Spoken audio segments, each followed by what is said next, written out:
encerrei a aula e abri uma nova para ficar as gravações separadas. Acho que vai ficar melhor assim. Só um minutinho, já iniciamos. Bom, então, nós temos... Espera aí, só um minutinho. Bom, então, como foi programado, pessoal, nós estamos aqui na presença do engenheiro João Quintiliano, que gentilmente, né, aceitou o nosso convite. O João tem vindo aqui a cada semestre para fazer essa apresentação aqui para a turma. Queria, assim, agradecer mais uma vez ao João pela sua disponibilidade, tem sempre colaborado com a gente, não apenas com essa palestra, mas também no suporte aos alunos aqui, porque, como vocês sabem, tem um projeto todo semestre que envolve aí, né, a questão da produção de uma peça por impressão 3D, e isso é algo que a gente colocou justamente para que os alunos tenham a oportunidade de ter contato com essa atividade aí, com essa coisa que é importante. Mas, então, eu não vou tomar mais o tempo, vou agradecer só mais uma vez e passar a palavra para você, João. Muito obrigado por estar aqui conosco. Ô, Bruce, é um prazer sempre estar aqui apresentando. E é isso, eu vou aqui na apresentação e aí, a partir dela, a gente vai conversando. Deixa eu dividir aqui com vocês a minha tela. Todo mundo está vendo essa tela do laboratório aberto? Vou abrir agora. Sim, estou vendo. Então tá. Então, bom dia, pessoal, tudo bem? Essa apresentação aqui, o professor Pimenta e nós fazemos todo semestre essa apresentação. A apresentação é um pouco mais longa, mas a gente tenta compactar ela em uma hora só.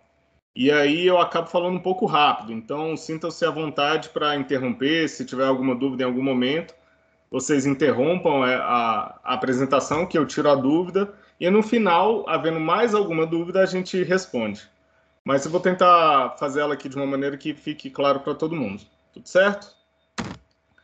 Então, hoje a gente vai falar de impressão 3D. Muitos de vocês, antigamente, quando a gente falava desse tema na introdução à engenharia mecânica, a gente fala, quantos já conhecem impressão 3D? Pouquíssimas pessoas conheciam. Hoje em dia, já está muito mais difundido, a gente já consegue ter um contato bem maior com esse tipo de tecnologia, né? Então, quem sou eu? Eu sou engenheiro mecânico, formado aí na Universidade de Brasília, sou da turma de 2009, acabei formando em 2017, fiz uma graduação sanduíche no Canadá, e aí hoje eu sou mestrando em engenharia mecatrônica, eu faço um mestrado voltado para a área de engenharia de produto. Aí, além disso, eu tenho alguns cursos de especialização na parte de manufatura de metais pelo IPT de São Paulo. Eu fiz um curso de manufatura aditiva e design inovativo pelo MIT X, que é uma plataforma do MIT.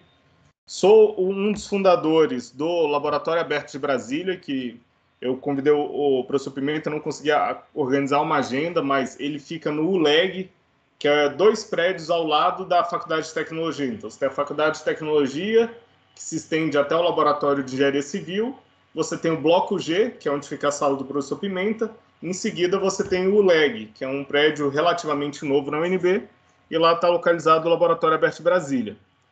Eu fundei ele quando ele estava lá no Bloco G ainda, numa salinha pequenininha com 3 impressoras. Hoje a gente tem 50 impressoras, 2 cortadoras a laser e funcionando de segunda a sexta lá no ULEG. Sou sócio de uma empresa de fabricação aqui em Brasília, que se chamava Manivela. A gente fabricava bastante coisa de impressão 3D e projetos de máquinas, principalmente. E hoje eu tenho uma outra empresa chamada Duna, que aí eu foco mais na parte de corte a laser e de projetos de produtos mesmo, não de máquinas. Mas vamos lá, antes de falar de impressão 3D, eu vou falar um pouco de indústria 4.0, porque hoje a gente passa pela 4ª Revolução Industrial. Então, a gente teve a criação da máquina a vapor lá em 84, com a primeira Revolução Industrial. Depois, a gente veio para a 2ª Revolução Industrial, já com a mecanização da fábrica em si. A 3ª, já introduzindo a robótica e a internet e a parte toda de eletrônicos na fábrica e na indústria. E hoje a gente tem a 4ª Revolução Industrial, que tem uma curiosidade, todas as outras revoluções, a gente só entendeu que era uma revolução depois que ela aconteceu e viu o impacto que aquilo gerou na indústria. E hoje, na 4ª Revolução Industrial, esse termo foi usado até antes dela acontecer, porque quando foram foram analisados todas as inovações e tudo que estava sendo criado de tecnologia, falar, nossa, mas isso aqui configura uma verdadeira revolução na indústria. E aí denominaram ela indústria 4.0. Hoje você já tem uma indústria 5.0. A gente mal chegou na 4.0, as pessoas já falam de uma indústria 5.0, que é uma indústria que, além de todas as tecnologias, ela tem todo o cuidado com a qualidade de trabalho. Então, assim, o trabalhador está bem dentro da indústria. Vamos lá, e dentro da indústria 4.0 a gente tem todas esses pilares, né? Então a gente tem robôs, realidade aumentada, IoT, que é um negócio que hoje está super na moda falar, que é a internet das coisas, aprendizado de máquina, e dentro dessas coisas a gente tem a nossa manufatura aditiva. Então, manufatura aditiva, se a gente pegar pelo termo em si, manufatura, a gente pode associar a fabricação, aditiva a gente vai adicionar material. Então, antes a gente tinha uma manufatura que, eu nem sei se esse termo existe, mas eu falo manufatura subtrativa. Então, a gente retirava material de um bloco, de uma matéria-prima maior, como se fosse uma escultura, e ali a gente fazia nosso produto. Hoje, a gente pega do zero e mistura a matéria-prima com algum tipo de ferramenta e a gente consegue fazer a nossa peça tridimensional. E a manufatura aditiva hoje é um termo que é usado muito similar à impressão 3D. Impressão 3D, com certeza, é o tipo de manufatura aditiva mais difundido e mais usado. Alguns autores, eles falam que é a mesma coisa, mas eu acho que existe ainda mais coisa além de impressão 3D para a manufatura aditiva, mas isso é mais uma questão de terminologia e de conceitos. Dependendo do autor que você vai estudar, vai falar um negócio, o outro vai falar outro. Mas a impressão 3D, o que ela é? Eu vou voltar esses slides aqui só para ficar um pouco mais claro. Ela é a introdução de plano, a sobreposição de planos 2D. Então a gente tem planos bidimensionais. Eu vou fazer a fabricação de um plano que aquela camada é tão fina que eu considero elas em duas dimensões só, x e y. Eu subo um pouquinho, adiciono outra camada, subo mais um pouco, adiciono outra camada. Quando eu vejo essas camadas bidimensionais sobrepostas, elas formam uma peça tridimensional. Uma coisa muito tranquila de simplificar isso é construção civil ou esse famoso jogo aí, o Minecraft. É bem isso, eu vou construindo planos, vou colocando um em cima do outro, até formar a nossa peça tridimensional, no caso aqui uma casa. E tá, João, mas como é que eu faço isso? Então hoje a gente trabalha com basicamente dois tipos de material, de matéria-prima, então a gente tem polímeros e metais. Além disso, a gente tem algumas resinas que podem ficar ali no meio termo entre essa e outra. A gente tem algumas coisas de silicone voltada para a área biomédica. Mas, de maneira geral, são essas duas grandes matérias-primas que a gente usa. E para cada matéria-prima, a gente tem um tipo de impressão ou impressões que podem ser utilizadas tanto para uma quanto para outra, como a gente vai ver mais à frente. Começando da mais simples, a gente tem a FDM, que eles chamam de Fused Deposition Modeling, que é a deposição de material fundido. Então, o que é? Você vai derreter um termoplástico, um material plástico, um polímero, e esse material vai ser derretido, depositado numa mesa, e quando ele é depositado nessa mesa de fabricação, ele rapidamente solidifica. E assim você vai criando essas finas camadas de duas dimensões e adicionando uma terceira dimensão. Então, aqui tem um exemplo de uma máquina que a gente até usava no laboratório, uma bem similar a essa é uma CR10. Então, você tem uma bobina de filamento, que é essa parte circular esquerda do vídeo. Ela tem um termoplástico. Esse termoplástico ele vai até a parte quadradinha ali em cima da peça. Ele derrete. Ó. Esse filamento está a 200 graus, ele é derretido. A mesa de fabricação está a 60 graus para não ter um choque térmico tão expressivo que você empene a peça, causa uma tensão interna dela muito grande. E você tem aí o PLA, que é esse polímero, esse termoplástico. Nessa parte ele está a 200 graus, como foi mostrado no visor, e ele é depositado camada a camada, bem fininha, para formar a nossa peça. Então, aqui explicando um pouquinho melhor como é que funciona essa parte de FDM. Então, você tem o número 2 ali, a nossa bobina de fabricação. Então, essa bobina tem um material polimérico ali, que ele é derretido. Na parte 3, que é um bico extrusor, que está 200 graus Celsius. Ou 200, pode variar de 200 até 270, de 190 até 270 graus, dependendo do material. Esse material é depositado, formando nossa camada, que é representada por tons diferentes de azul. Então, cada tom ali, tonalidade de azul, é uma camada diferente. E a sobreposição dessas camadas vai gerar nossa peça tridimensional. Professor, tá tudo certo? Vocês estão me ouvindo? Só para ter um feedback se não está travando nem nada. Sim, tá indo bem. Então, tá bom. E aí, tem um detalhe aqui que eu vou chamar a atenção agora para falar lá no final e ficar um pouco mais fácil. Tá vendo na parte D do desenho ali que a gente tem colunas na vertical? Isso são materiais de suporte. O que quer dizer isso? Pô, eu estou falando de derreter um plástico e depositar ele em um lugar que já existe algo embaixo. Tá, mas se como numa laje de uma casa, que eu tenho que depositar algo em que não tem nada sustentando embaixo. Então, para isso, a gente cria suportes nessa região que podem ser de alguns tipos. Ele pode ser um suporte quebrável, pode ser um suporte solúvel, e aí vai depender muito da tecnologia que a gente está fabricando. Mas esse suporte serve para fornecer a sustentação necessária para criar essa camada que, teoricamente, não teria nenhum tipo de sustentação, e depois de fabricada, a gente retira esse suporte de alguma forma. É uma coisa que a gente não dá preferência quando a gente pensa no projeto, porque o contato do suporte com essa camada da peça, ele gera uma rugosidade que normalmente precisa de um pós-processamento para a gente conseguir ter a qualidade que a gente quer. Então vamos lá, a impressora basicamente é formada, essa é mais para a parte de mecatrônica, mas a gente tem um microcontrolador, os motores, os drivers ficam no microcontrolador, que é o que dá o comando para esses motores, são motores chamados motores de passo, então eles dão eles movimentam a partir de um impulso gerado por esse microcontrolador. A gente tem a parte da extrusora ali, na parte, está invertida, a extrusora e o bloco de extrusão, onde é que vai ser derretido o material e acontece toda a mágica do processo ali, né? Materiais que a gente pode usar. Então, a gente tem materiais comuns como PLA, ABS e PETG, que são os mais utilizados, cada um com sua característica, com suas vantagens e suas desvantagens na utilização.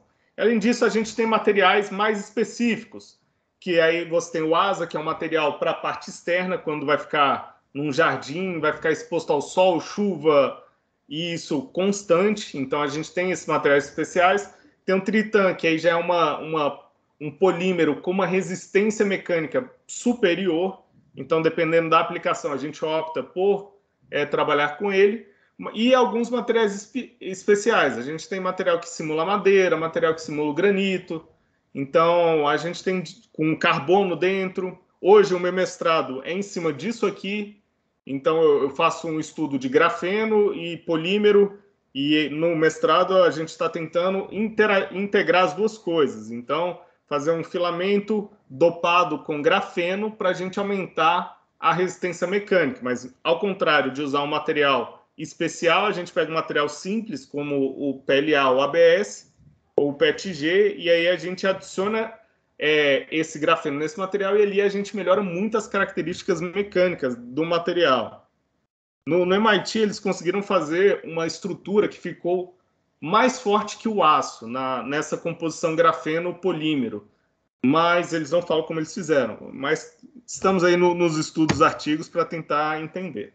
Possibilidades, muitas. Basicamente, você consegue fazer qualquer coisa com esse tipo de tecnologia. A gente tem uma das características da impressão 3D, que é a forma livre. Então, você tem o que vai limitar a sua imaginação. É claro que nem sempre vai ser o método mais barato de fabricar o que você quer e nem sempre vai ser o mais adequado para fabricar aquilo. Mas, na teoria, a gente consegue fazer, assim, quase qualquer coisa mesmo. Para dar um exemplo, vou dar um exemplo aqui de uma peça que bateu um recorde de tamanho de peça, eu acho que não tem som para vocês, eu vou narrando um pouquinho aqui, mas isso foi o primeiro barco a ser feito de impressão 3D. É uma impressora especial, claro, gigante, né? O tamanho da impressora ali de azul movendo, mas esse barco foi feito em um final de semana. Então, um projeto que antes demoraria meses, sei lá, 6 meses, 1 ano para ser feito, em um final de semana foi feito esse barco aí. Inclusive, tem os criadores ali em cima do barco, provando que ele realmente flutua. Não estão no rio, mas ele funciona. E aí, às vezes, você pode adicionar uma outra camada na parte externa para aumentar a proteção, algo assim, mas assim, o barco ali, teoricamente, está pronto para uso. A gente fez um barco, não desse tamanho, claro, mas o professor Brasil e a equipe dele precisavam fazer um experimento, e aí eles precisavam criar um barco para fazer esse experimento. O barco já pronto era muito caro, então eles tinham que arrumar uma outra opção. A gente fabricou o barco dele em 64 peças separadas, a gente encaixou todas essas peças, formou esse barco, e com esse barco pronto, foi passado fibra de vidro em volta dele. Qual é a vantagem disso? Talvez um barco que custasse $10.000, a gente conseguiu fazer no laboratório com um custo de R$700, R$800. Então, isso viabilizou a pesquisa dele das turbinas lá, que ele faz os projetos de doutorado e os projetos de pesquisa dele mesmo. Então, esse foi um exemplo. Deixa eu passar aqui. Vamos para outra tecnologia, também vindo daquela parte mais simples para a mais complexa. Claro que a mais complexa chama mais atenção. FDM eu dou um pouco mais de atenção, porque é a tecnologia que vocês vão fazer o projeto de vocês. Então, lá na segunda parte, a gente vai fazer uma breve revisão e vocês entenderem um pouco como funciona, mas essas outras tecnologias aqui eu vou passar só mesmo para demonstrar para vocês o que existe hoje no mundo. Então, SLA, a gente tem no laboratório 2 impressoras de SLA e uma impressora industrial de SLA também. É uma impressora que já funciona com resina. Você tem uma resina com uma curável com uma faixa de ultravioleta, e você tem um laser, ou no caso do laboratório, a gente tem uma laser e 2 que é uma tela de LCD. E aí ela chama DLP e não SLA. Mas ela projeta uma imagem, essa imagem é projetada com essa faixa de luz que a resina é curada. Com isso a gente tem a formação de uma camada. E aí do mesmo jeito das outras, a gente vai tendo a sobreposição de camada. É um pouco mais complexo de entender, mas tem esse vídeo aí que tem 2 vídeos, na verdade, que explica um pouco dessa Zortrax. Isso é a resina, então você adiciona uma resina que é curável com ultravioleta, aquilo que abaixou é a mesa de fabricação, e ela vai criando, abaixando e subindo, adicionando resina e criando sua peça tridimensional. Parece mágica mesmo. Aqui, dos processos de impressão 3D, esse talvez seja o mais mágico, porque ela tira a peça do líquido, assim. É um negócio muito interessante. A peça é essa, toda aquela parte de treliças ali que você vê embaixo da peça são os suportes que eu falei. Então, são mecanismos auxiliares para fixação ou para dar sustentação às camadas. Então, ele vai criando toda essa parte de suportes na peça. Tem um outro exemplo aqui, que é uma peça com uma configuração um pouco diferente, mas da mesma marca, só para a gente entender. Então, criação de camada com a resina, você tem a cura dela por ultravioleta e a formação da peça tridimensional. Em termos de custo, a gente vai caminhando aqui para um aumento de custo na produção. Então, enquanto 1 quilo de filamento custa R$140, e dá para fazer muita coisa, 1 quilo de resina, ou 1 litro de resina aproximadamente, já custa na faixa de R$400, R$600. Mas, em termos de precisão, aqui a gente tem muito mais precisão. Eu morei na China trabalhando com motores elétricos e a gente tinha desenvolvido um novo conceito de motor. E parte do motor, do protótipo, a gente fazia nesse tipo de impressora. Eu fui numa feira de inovação na China, achei um fabricante lá, no outro dia eu comprei a impressora dele e foi uma mão na roda. Foi o que salvou bastante o nosso tempo lá nesse desenvolvimento dos motores. Aqui a gente já tem a SLS, que é uma fabricação semelhante A SLA, a diferença aqui é que a gente tem um laser de muito maior potência. Então, aqui a gente consegue fazer um negócio chamado sinterização. Vocês vão entender mais isso à frente do curso, quando vocês pegarem a matéria de, eu acho, TecMec 1, que é Tecnologia Mecânica 1, e Tecnologia Mecânica 2. Vocês vão ver algumas técnicas de fabricação envolvendo essa parte de sinterização, principalmente com metais e prensas. Você tem isso. E aqui ele funciona como... O que é a sinterização? Para quem cozinha é um pouco mais fácil, porque é semelhante a fazer uma tapioca. Então, quando você joga uma farinha de tapioca numa superfície quente, ela tem várias bolinhas. Essas bolinhas elas começam a ter uma aderência uma com as outras. Então, aqui é a mesma coisa. Você fornece energia suficiente que você não vai derreter o material, mas sim ele vai aderir um ao outro. Então, ele faz esse processo de sinterização. Aqui um exemplo, é muito interessante essa, porque essa aqui a gente já não trabalha mais com resina, nem com polímero em formato de filamento, mas sim com pó. Então, essa aqui já é uma tecnologia do pó, em que a gente tem um desperdício de material mínimo, porque todo o pó que a gente não utiliza, a gente reutiliza ele em processos posteriores. E aqui, a gente, quando não trabalha com polímero, a gente já consegue trabalhar com metais. Então, isso aqui chama e-coater. Então, ele coloca uma camada de pó na impressora e ele vem com um laser e cura essa camada, formando essas peças aí. Vou demonstrar um pouco no próximo slide como é o funcionamento melhor dessa impressora. Mas depois da peça pronta, você tirar aquele grande bloco e ali é trabalho quase de arqueólogo. Você vai escavar e retirar suas peças. Passa por um segundo processo de limpeza, em que você usa o ar comprimido para retirar o excedente do pó. E eu não vou mentir, isso aqui deve fazer uma sujeira, porque esse pó é muito fino para ser um pó que consiga captar todas as características da peça sem ter nenhuma deformação. Então, você tem pedaços minúsculos na peça que você precisa representá-los. Então, tem que ser muito fino, mas assim, é igual talco. Eu não sei se alguém já trabalhou com talco aí. Talco é um negócio que também voa, tem a parte de suspensão, que é muito complexa, você precisa usar máscara e tudo mais. E quando você trabalha com metais e o chamado tecnologia do pó, tem que tomar muito cuidado, que tem alguns metais que eles entram em combustão ou em explosão, dependendo de como ele é manuseado. Então é super complexo quando a gente vai para a área de metais. Mas em Brasília hoje tem uma impressora dessa, numa fábrica lá no CIA de produtos hospitalares, chama CPMH, eles têm uma dessa de titânio, em que eles estão fazendo parafusos e próteses de titânio aqui em Brasília, com uma máquina dessa de SLS, uma chinesa. Aqui a gente tem a BinderJet, que é uma tecnologia também hoje que talvez seja que está sendo mais difundida, porque apesar de precisar de um processo pós-fabricação de cura, talvez ela consiga fornecer as características de peças muito, muito, muito minuciosas em termos de detalhes, com uma matéria-prima um pouco mais barata.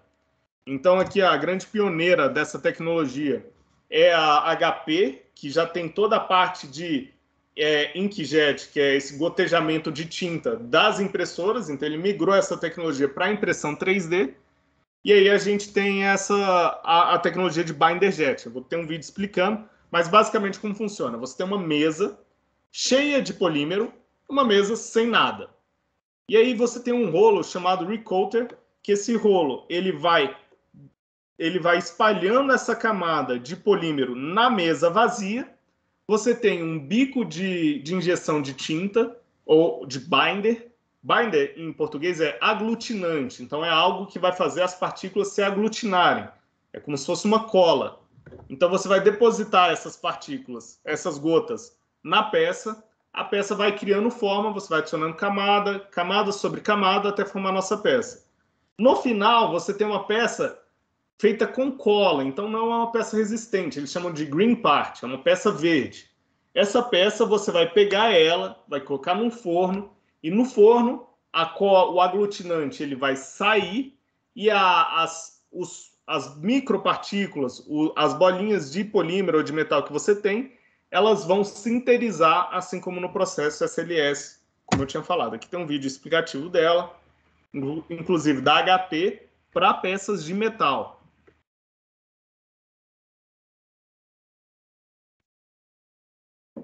Você vê que são impressoras bem maiores. Normalmente essas impressoras elas precisam ter alguns sistemas de exaustão exclusivos, sistemas de abastecimento de gás, dependendo da impressora. Mais para frente a gente tem uma que necessita ter gás inerte dentro dela, senão ela explode. Então aí você tem os bicos de injeção da tinta, você vê são assim muito, muito precisos e muito, muito pequenos também. Então você adiciona um material que é o polímero em forma dessas bolinhas aí, que ele está representando, e você adiciona a tinta aglutinante. Aí você passa um ultravioleta, ele cura essa parte, você adiciona mais uma camada, tem com outra parte de tinta ultravioleta. Isso forma essa parte verde, em que você leva ao forno, e aí você tem a retirada do aglutinante e a sinterização da peça. Aí ele está levando para o forno, isso aí é o forno. E aí você vai fazendo peça. Essas impressoras elas têm uma característica que é interessante. Se você fizer uma peça só, ou se você encher a mesa de fabricação de peça, demora o mesmo tempo. Por quê? De qualquer forma, todas as partes têm que movimentar do extremo de um lado até o extremo oposto do outro. Então, o que vai ditar o tempo de fabricação é a altura das peças. Então, uma mesa cheia de peças de mesma altura demora o mesmo tempo que fabricar uma única peça daquela mesma altura. Então, essa é a tecnologia aí da HP, de fabricação essa é de metal, né? É algo que ainda está em escala industrial, mas em breve, pelo menos a de polímero deve vir para a escala que a gente chama de mesa, né? Porque a de metal é perigosa mesmo. Exige um cuidado que pouco provável dela ser difundida para todo mundo comprar e fabricar. Mas a de polímero, já que é um pouco mais simples e não oferece esse risco de explosão ou alguma coisa assim, ela é muito provável nos próximos anos já vai ter. Na UNB já tem uma, mas se não me engano ela não estava funcionando. Mas em breve teremos várias lá. E por último, penúltimo, né? Essa é a última tecnologia muito difundida e a outra é mais uma curiosidade. Mas essa aqui talvez seja a mais fantástica dessas tecnologias, a mais cara delas também, que é o DED, que é deposição de energia direta. O que é? Você tem um bico extrusor. Esse bico ele vai sair um polímero pelas laterais dele, um metal pelas laterais dele, que a gente não trabalha com polímero, só metal, desculpa. Ele vai depositar esse metal em forma de partícula e no centro desse bico extrusor você tem um laser hiperpotente. Esse laser ele vai fundir o material antes dele encostar na peça. E aí ele vai fixar ou em uma peça já existente ou ele vai criar uma peça numa mesa de fabricação. Então tem um vídeo aqui que é muito, muito bom para explicar isso. Mas essa aqui eu já vi funcionando no Senai Joinville. Em Joinville você tem o Senai Indústria, que é um Senai voltado só para inovação industrial. E aí nesse Senai Indústria lá, eles têm duas dessas, uma pequena e uma gigantesca. E aí essa gigantesca, assim, o custo hora dela é intenso, mas tem projetos que só dá para fazer numa impressora dessa hoje em dia. Então projetos de inovação principalmente, professor Pimenta, a parte de resfriamento, ela é feita, assim, você tem inovações muito únicas que hoje em dia só é possível fazer com manufatura aditiva. Lá eles tinham um duto que eles estavam fazendo para a Petrobras, que passava alguma coisa com uma temperatura altíssima no centro desse duto. Em vez do resfriamento ser feito por fora, eles conseguiram fazer uma espiral negativa dentro desse duto, em que passava água por dentro do duto. E aí o que era explicado lá era justamente isso. Não dá para você fabricar isso por nenhum outro método de fabricação hoje em dia. Porque talvez cera perdida, mas assim, o trabalho que você ia ter para fazer isso não valeria a pena. E aí com a impressão 3D e a manufatura, aí a gente já tem um novo passo para a fabricação e para a inovação na indústria. Então aqui é um vídeo mais legal. Então, ó, explicando o que eu havia falado, então você tem a deposição de metal por esses dutos que são auxiliares, né, não é o principal, e um laser que passa lá no centro. Ali eles entram em contato e derrete e você tem a fusão do metal.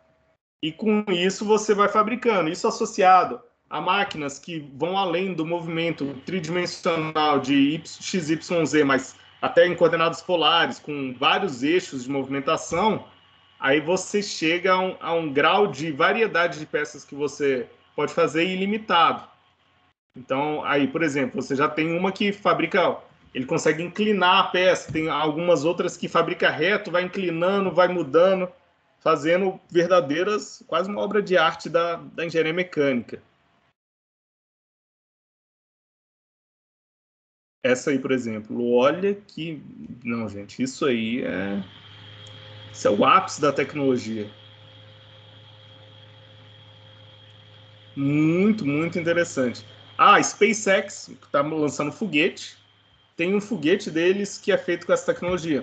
Um foguete, uma parte de um foguete deles, eles fazem com essa tecnologia. Porque pensa só, você ia fazer um vaso desse de metal, na verdade isso não é um vaso, deve ser algum bocal de turbina. Você vai fazer um bocal desse de turbina, se você fosse fazer ele sólido, sem dobrar chapa, alguma coisa assim, você tinha que jogar fora tudo, pensa num bloco quadrado, retangular, em volta dessa turbina. Tudo que não for turbina, você eliminaria. Quantas horas de fabricação era necessário para fazer isso? Assim, era algo extremamente trabalhoso, custoso para fazer. Então, hoje você tem essa tecnologia já com modelos otimizados, aquilo é um reforço estrutural para a peça aguentar algum tipo de pressão. Aqui você consegue trabalhar com ligas, materiais compósitos, que é juntar alguns tipos de material.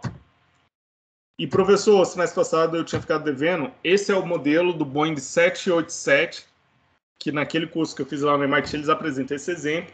Isso é uma peça hoje que é feita com esse tipo de tecnologia, de deposição de material fundido nessa forma de DED. Então, o que acontecia aqui? Aqui você tem uma peça que é utilizada no Boeing, e aí você tinha todo um bloco que você precisava retirar material até chegar nessa peça final. Hoje, como é feito?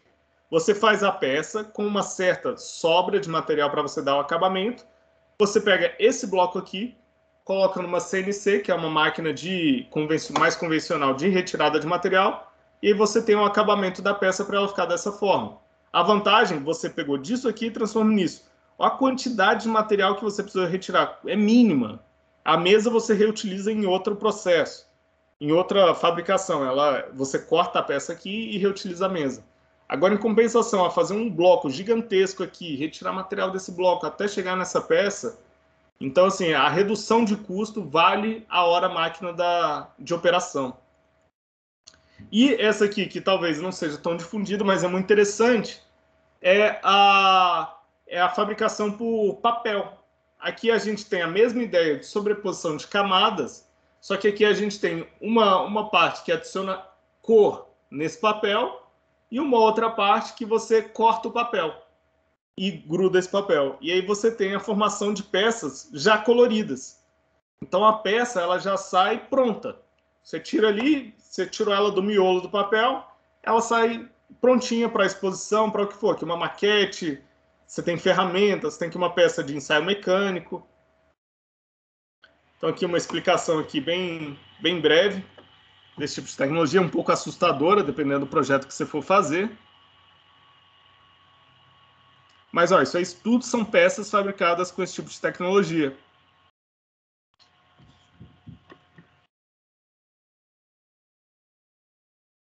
E é papel. Papel grudado, pintado e cortado com estilete muito preciso. Essas empresas que faziam impressão e eram referências na área de impressão estão se atualizando para chegar nessa parte de impressão 3D também, cada uma da sua forma. Então, ó, se você vê a peça, ela é formada naquelas lâminas de papel, e aí vai para uma outra etapa da máquina, em que essas lâminas são cortadas e grudadas umas nas outras. Ó, isso é um ensaio mecânico numa peça, um ensaio de elementos finitos, que a gente chama. Então aqui a gente está vendo com os esforços que a gente colocou, aonde que que você tem a maior esforço na peça, onde ela pode falhar, onde ela pode quebrar. Então, aí você tem já a parte de corte. Então, ele pega a folha e corta ela e passa a cola.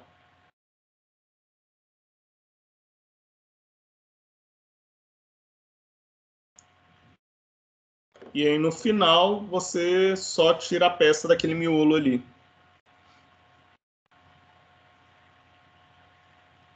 E aí você pode ir de branco puro até cores qualquer cor, né, que a impressora conseguir produzir. Essa tem uma aplicação mais estética e didática do que uma aplicação profissional de ferramenta ou de alguma coisa assim, mas muito interessante. Então vamos para a segunda parte aqui, em que a gente vai falar mais um pouco do projeto de vocês e como é que vocês... Aqui é mais um norte para vocês seguirem e verem como é que vocês vão projetar a peça de vocês. Mas basicamente o fluxo de trabalho de uma peça 3D ela funciona dessa forma. Você tem a ideia, você modela, você importa o modelo para um software adequado, faz toda a parte de reparo, se precisar alguma adaptação, posiciona, cria suporte se necessário e fabrica a sua peça. Hoje, na UNB, a gente tem o SolidWorks, campus da Darcy Ribeiro. Além disso, o Fusion 360 ele tem uma versão para estudantes que também pode ser usada. O Inventor é o que eu mais uso, é a versão profissional do Fusion 360, mas com Fusion você já consegue fazer bastante coisa. Além disso, tem sites na internet que você consegue achar o seu modelo pronto ou alguns tutoriais para você fabricar o que você quer. E na UNB Gama a gente tem o CATIA, que é já um outro software de modelagem. E como é que funciona? A gente cria um modelo e depois desse modelo criado, a gente transforma ele num formato chamado STL. Que é? É uma triangulação da superfície desse modelo. Ele vai pegar o seu modelo e vai fazer vários triângulos na superfície dele, que na verdade os triângulos são só para identificar onde estão os pontos que são a extremidade do seu objeto. Então, mas eu tenho que fazer esses triângulos? Não, isso é feito de maneira automática no software, pode ficar tranquilo. Dá muito trabalho fazer isso aqui e não ficaria bom. E esse é o mesmo formato que, se você precisar procurar uma peça na internet, você vai procurar por esse tipo de formato, .stl, que são as peças, tem sites como Thingiverse, GrabCAD, que você consegue achar essas peças. Como eu falei, você vai identificar a superfície externa da peça e internamente a gente faz como a gente quiser. Então a gente pode ter peças sólidas até peças ocas e qualquer variedade dentro dessa faixa. Como é isso? Eu posso escolher peças com 10% de preenchimento, 20%, isso fica muito a critério do projetista e do fabricante. Eles entram ali em acordo e algumas coisas vão demorar mais tempo, outras vão dar mais resistência para a peça. Existe toda uma questão de posicionamento da peça para o esforço que ela vai ser exigido. E sempre lembrando um negócio, principalmente no projeto de vocês. Aqui a gente não trabalha com custo nesse projeto de vocês, mas a gente trabalha com tempo e qualidade. Existem 3 coisas que é tempo, custo e qualidade. Não existe interseção entre essas 3 áreas. Então, o que eu estou falando? Não existe algo barato, rápido e com altíssima qualidade. Não tem. Então, se a gente quer algo rápido e barato, o custo dele vai ser alto. Se a gente quer algo barato e com alta qualidade, vai demorar tempo para fazer. E se a gente quer algo barato e rápido, a qualidade vai ficar um tanto quanto inadequada, dependendo do que a gente quiser. O que significa isso? Por favor, não me venham falando que tem que fabricar uma peça gigante, faltando 24 horas para entregar o trabalho. Isso realmente eu já fiz, mas não farei de novo. Não no projeto de vocês. Normalmente isso, projetos de doutorado ou mestrado que a gente vai auxiliar, às vezes tem umas urgências. Deu problema na minha peça, eu preciso gravar um vídeo para minha banca. Eu falei, não, beleza, vamos lá. Quando é a sua banca? Depois de amanhã. Tem que gravar o vídeo hoje ou amanhã. Você fala, mas para fabricar sua peça demora 20 horas. Eu falei, mas vamos tentar. Aí a gente vira à noite, faz o negócio, e é algo que eu já não tenho muito mais idade para fazer isso. Então, venham com tempo no laboratório para fabricar peças de vocês. Não deixe para a última hora. Fala, ó, tem a ideia, muitas vezes acontece todo semestre, e essa que é a questão adequada. Aqui vocês estão tendo a oportunidade de já entrar em contato com uma técnica de fabricação no primeiro semestre de vocês. Então aproveitem disso. O que é? Não vai fazer um quadrado numa impressora 3D. Vai fazer uma interface, vai fazer algo mais voltado para o projeto de vocês, algo inesperado, algo que realmente justifique a utilização dessa tecnologia. Isso é uma oportunidade muito única. No caso aqui de vocês, não tem nem custo essa oportunidade, porque é uma parceria minha, do professor Pimenta e do Laboratório Aberto. Então, a gente arca com esse custo para vocês. Claro que tem uma limitação de tamanho aí, né, gente? Não vamos fazer algo muito gigante. Mas é algo que vocês têm total oportunidade de já entrarem na faculdade falando, ó, eu já comecei a trabalhar com algum tipo de fabricação, eu já comecei a entender como funciona.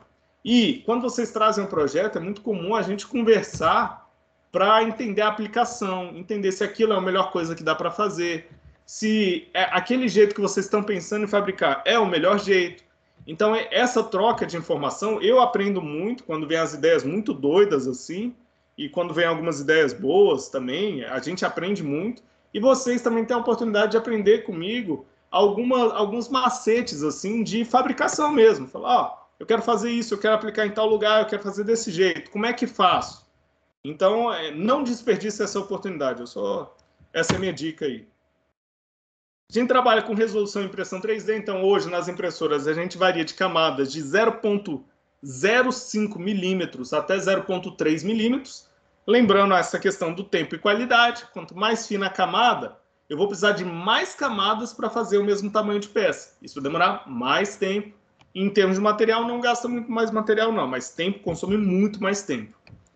É quase que linear. Então, se eu quero fazer uma peça com camadas de 0,05 e uma camada de 0,3 milímetros, uma vai demorar 6 vezes mais tempo que a outra, em média, assim, é bem linear isso. Só que a qualidade de uma também vai ficar comprometida, principalmente a rugosidade superficial. Então aqui você tem camadas ultra finas, aqui camadas mais grossas, aqui é uma peça com um processamento químico depois. Dentro da peça, como é que é? A gente escolhe diversos parâmetros, então entre eles a gente pode escolher como é que vai ser dentro da peça. De honeycomb a linear, espiral, isso depende muito, aí é mais da minha experiência de fabricação e da aplicação de vocês. Então, pela aplicação de vocês, falar, ó, esse tipo de preenchimento, ele dá uma resistência melhor nesse tipo de esforço que você tá querendo fazer. E a gente vai e caminha nessa parte de preenchimento. Além disso, a gente tem a espessura das camadas. A gente pode fazer paredes finíssimas, com paredes grossas, com interiores mais vazios. Isso aí justamente vai também nessa parte de experiência minha de fabricação e aplicação de vocês. A gente vai conversando, mas é o que eu falei, é uma oportunidade de vocês já entenderem como funciona. Eu não vou entrar em termos muito técnicos aqui, mas a impressão 3D ela tem uma característica chamada anisotrópica.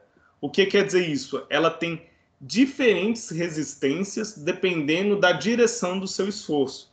Então, se você puxa a peça em uma direção e puxa em outra direção, dependendo de como você está variando essas direções, você vai ter uma resistência muito, muito inferior e por isso é necessário a gente posicionar a peça da maneira certa, a gente entender quais são os esforços que ela vai sofrer e, às vezes, em alguns pontos, ponderar algumas alterações para a melhoria da funcionalidade da peça. Então, aqui, como eu falei, a gente consegue, no mesmo tipo de preenchimento, variar de 10%, 50%, 100% de preenchimento. Os filamentos, a gente tem, cada tipo de filamento, a gente vai ter uma característica muito específica. No caso de vocês, a gente vai trabalhar basicamente com 2 filamentos, que é PLA e PET. Se ele precisa aguentar uma temperatura um pouco maior, a gente vai para o PET. Senão, a gente vai para o PLA, que é o mais simples de conseguir fabricar. Aqui é aquela criação de suportes quebráveis que eu havia comentado lá. A gente vai tentar fugir disso no projeto de vocês. Às vezes, o que já aconteceu foi a gente corta a peça no meio, fabrica e depois gruda uma peça na outra. Isso já aconteceu com um projeto há 2 semestres atrás. Por quê? Porque ia ser muito mais fácil de fabricar e com uma melhor qualidade. Aqui a gente já tem um outro tipo de suporte, que é o solúvel. Então, essa parte transparente entre a peça e o suporte ali, ela colocada em água quente, ela derrete, e aí você tem uma qualidade muito melhor.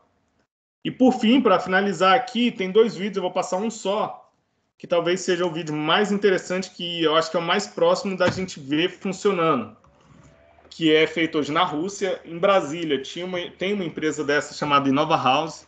Em São Paulo foi a primeira do Brasil a ser fabricada já. Mas o que eles estão fazendo hoje já? O que já existe?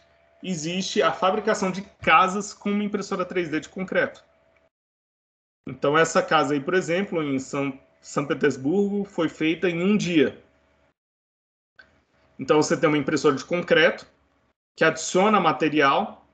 E aí é a mesma teoria. Para toda técnica de fabricação 3D, essa sobreposição de planos 2D. Vou passar um pouco para frente aqui para não ficar muito longo o vídeo.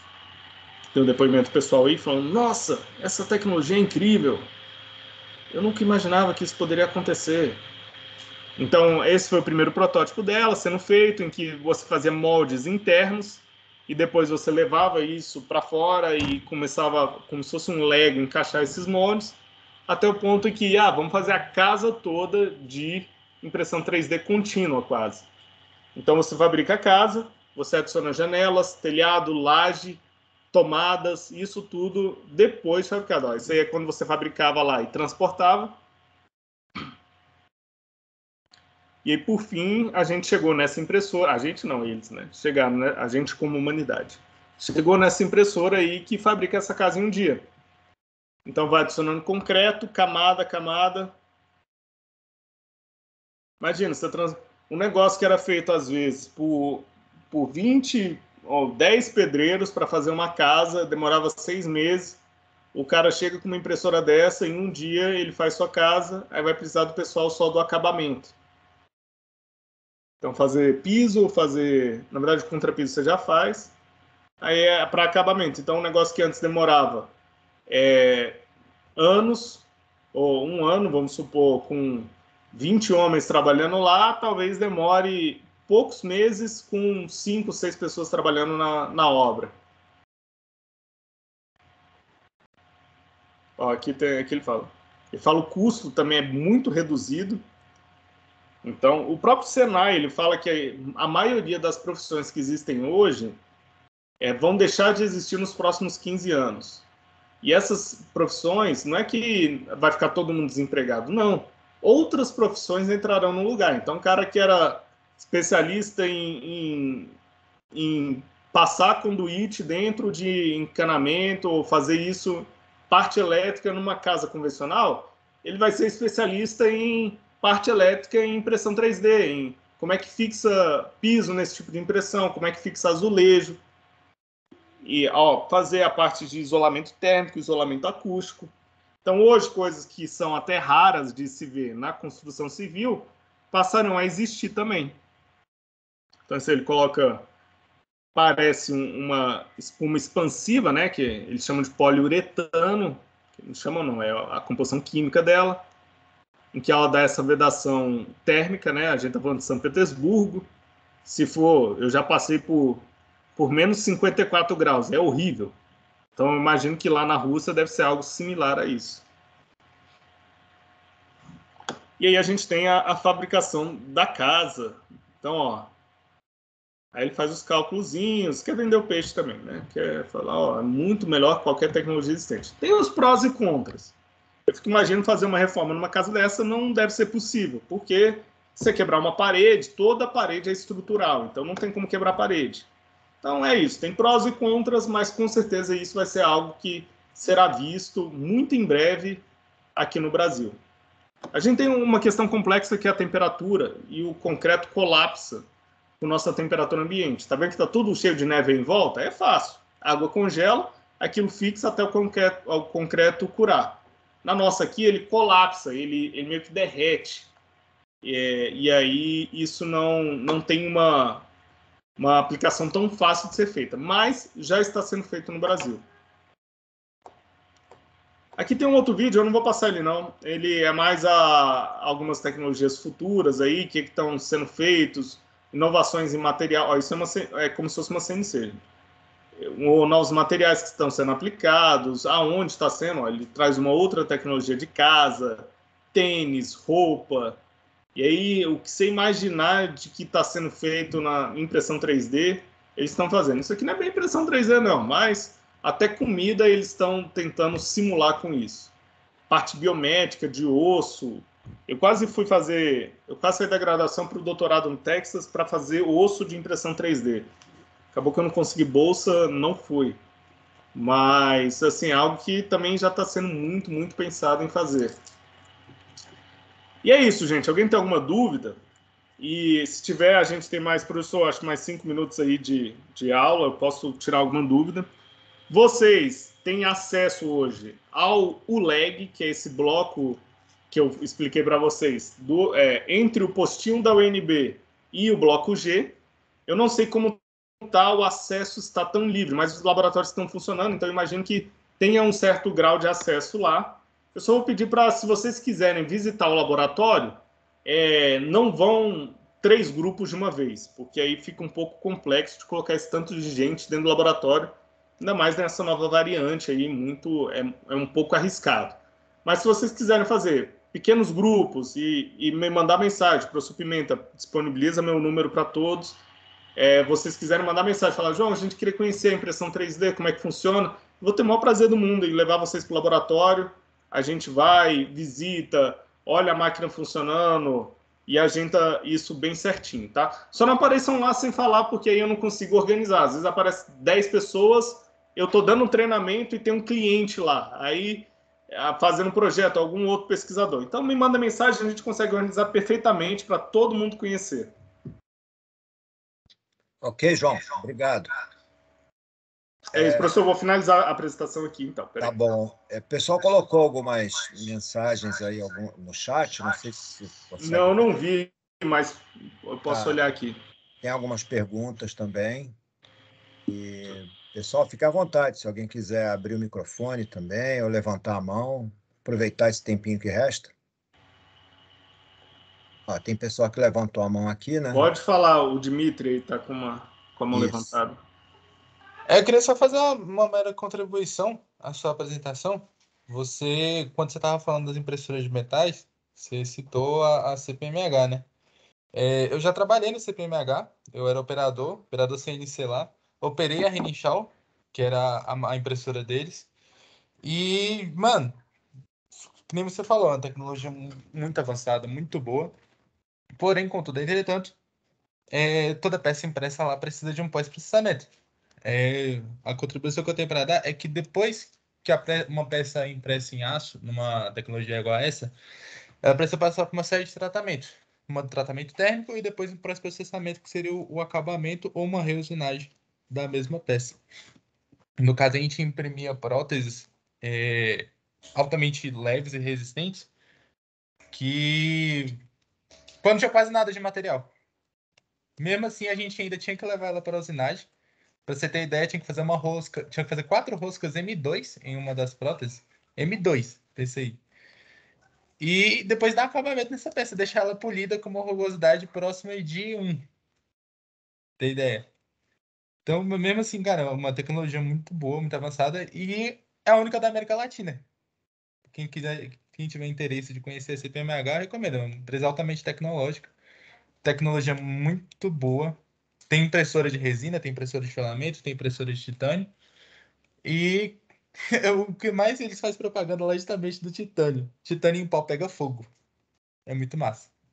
Eu botei fogo no titânio lá. Eu trabalhei na CPMH também. Não na CPMH. Eu trabalhava na Gembrap, que eu ficava dentro da fábrica da CPMH. Então tinha uma sala lá que eu trabalhava lá. E o Togawa, que provavelmente era o chefe lá, eu não sei se era o... Ainda é, o André Togawa, chefe do projeto. Então, o Togawa é da minha turma da UNB. Sério? Então a gente trabalhou na equipe de aerodesign juntos. Ele é meu veterano, na verdade. Mas a gente participou do aerodesign na mesma época, então... Hoje na UNB tá o André Togawa e tá o André Amorim, também da Então, o UNB. André Amorim pergunta dele para mim. O André Amorim foi meu pupilo no laboratório. Ele foi meu substituto. Quando eu mudei para a China, ele ficou no laboratório fazendo o que eu fazia. Muito massa. O André Amorim hoje é responsável pela impressão 3D da CPMH. Impressão 3D de filamento e resina. Que legal. Eu vou lá um dia fazer eu tenho que levar um negócio pro Rander, aí eu vou lá fazer uma visita pro pessoal. Uhum. Mas é isso, pessoal. Alguém tem mais alguma João, dúvida? tem mais, tem aqui no chat, tanto o Professor, não estou conseguindo Felipe. acessar o chat. Eu vou te falar, o Felipe e a Jaine colocaram aqui uma questão relacionada à resistência mecânica, né, das diferentes peças. Como é que elas se comparam entre os métodos de fabricação? Então, com relação à resistência mecânica, a gente vai entrar uma parte um pouco mais, é o que eu falei, técnica, de direção de força, de sobreposição de camadas, mas em termos de polímero, elas vão ter uma resistência de um polímero daquela característica. Então, é diferente de uma injeção, porque a gente tem todo o interior preenchido e com uma uniformidade muito grande. Então, as peças de injeção são muito mais resistentes. Uma peça de impressão 3D ela tende a ser mais fraca do que essa peça de injeção. Porém, as tecnologias, se a gente for para uma tecnologia de sinterização, aí já são peças que apresentam uma uniformidade maior. Então, elas tendem a ter mais resistência do que as técnicas mais simples de SLS, que é aquela de resina, e a peça de FDM. Então, quanto mais avança a tecnologia, a tendência é, para o mesmo material, a gente ter mais resistência. Mas isso é só na teoria, porque quando a gente avança a tecnologia, a gente usa materiais melhores e uma nova gama de materiais a gente pode utilizar. Então, é assim, consequentemente, as peças ficam mais resistentes quando a gente vai para as tecnologias. Uhum. Legal. E aqui o Rafael, ele colocou uma pergunta para você, eu vou ler. Ele escreveu o seguinte: João, e a diferença de tecnologia e dos materiais dos países que você visitou? Tem uma diferença grande em relação às fábricas e laboratórios daqui? Ó, eu vou te falar, a CPMH, que é essa empresa lá do CIA, ela não perde para nenhuma fábrica dessa de fora. Eu já morei no Canadá, na China e nos Estados Unidos. Então, nesses lugares que eu vi de tecnologia, é o mesmo material. Então, em termos de filamento, a gente tem o mesmo tipo de acesso, é o mesmo polímero. Normalmente, isso é tudo fabricado com uma indústria alemã da BASF, os produtos químicos vêm de lá para o mundo todo. Então, ou na China também. E aí a gente tem o mesmo acesso aos filamentos. É claro que o custo no Brasil é um pouco maior. Então, se a gente trabalhar em unidades monetárias, é mais custoso eu fabricar isso no Brasil do que fabricar na China ou fabricar nos Estados Unidos. Mas em termos de produção, a gente já tem produções nacionais desses mesmos materiais de outros lugares. E o custo máquina também é muito maior aqui. Então, isso favorece a você ter essa tecnologia mais difundida nos outros países, principalmente na China. A China, o custo da máquina lá e dos filamentos, pela quantidade, ele dilui o custo, que é ridículo, assim, de conseguir comparar. O que eu pago R$ 150 aqui, lá eu pagaria R$ 50. Uhum. Tá legal. João, eu acho que diante do horário, já são 10 horas, o pessoal, Uhum. inclusive, deve ter outras disciplinas aí para cursar nesse horário. Então, acho que vamos encerrando, né? Isso, professor, com prazer dar essa aula aqui, como sempre. E é isso, meu contato, professor, pode divulgar para todos os alunos. E eu estou à disposição. Vou tirar 10 dias agora para fazer uma viagem, mas assim que eu retornar, até o final do ano, eu estou lá no laboratório, pronto para agir. Tá bom, e depois eu vou lá fazer essa visita que eu estou devendo. Ah, professor, vai ser um prazer. Eu fiquei apagando 2 incêndios aí. Tem um projeto de satélite da UNB e tem um outro projeto que eu estava tocando essa semana. Ficou Uhum. muito confuso minha agenda, mas assim que eu voltar, eu acho que vai ser tudo um pouco mais tranquilo. Tá legal. Muito obrigado, então, João. Pessoal, um abraço a todos aí. Abraço, professor. Até mais. Falou, até a próxima. Tchau, tchau. Tchau. Pessoal, então por hoje é só. Um abraço. Abraço, professor. Muito boa palestra, viu? Valeu, que ótimo. Tchau, pessoal. Boa semana.